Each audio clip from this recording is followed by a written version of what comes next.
droit de manifester. Une manifestation en France ne peut pas être interdite, sauf si on considère qu'elle est de nature à troubler l'ordre public, ce qui est une notion relative, ou bien si elle est jugée contraire à la loi. Donc ça, c'est très aléatoire et en fait, il est très rare que des manifestations soient interdites en France. Les forces de sécurité françaises sont parmi les plus armées d'Europe. L'usage des flashballs, par exemple, est autorisé, et d'un certain nombre d'autres armes qui sont considérées comme des armes de guerre dans d'autres pays. Et là, ça peut donner lieu à des abus. Si un policier, par exemple, considère être ciblé ou menacé par un objectif de caméra qu'il prend pour une arme.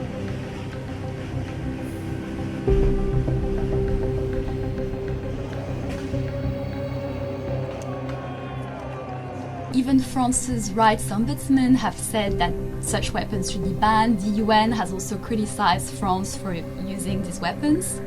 But on the other hand, you have police unions who say that they are also victims of violence during protests, and many police officers have been severely injured during protests. So violence is a two-way street, in a way, according to them at least.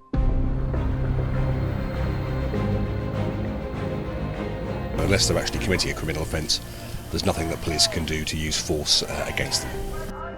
You only have to inform police if you're actually intending to hold a procession or a march, if it's moving, and that's because the police say they need to decide whether the route is going to cause disruption or some sort of public safety issue.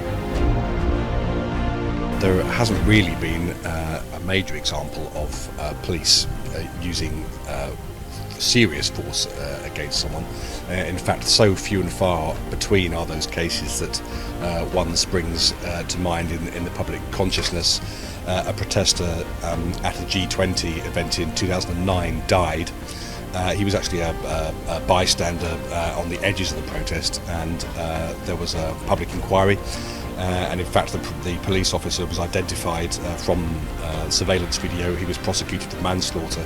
And although he was acquitted, he was dismissed from the police force. So when these things do happen, there is sufficient scrutiny to ensure that there are consequences. The idea behind police at a demonstration in Germany is that the police should protect the people demonstrating. You have to notify your local authority 48 hours before any demonstration.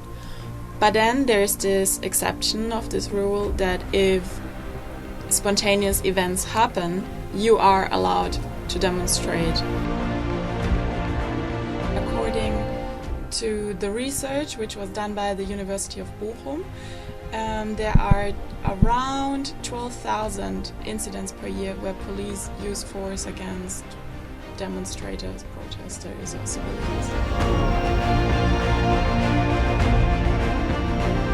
You cannot protest to divide the country. That is one of the main things that the government uses. You cannot do a manifestation in favor of a terrorist organization, which is also another thing that is commonly used. We have seen this kind of use of force in many rallies in Turkey. It was the case in 2013 Gezi protests. It's also the case every year on 1st May and Gay Pride events, and we see that some manifestors are really badly injured, and some are even dead because of the force used by the police.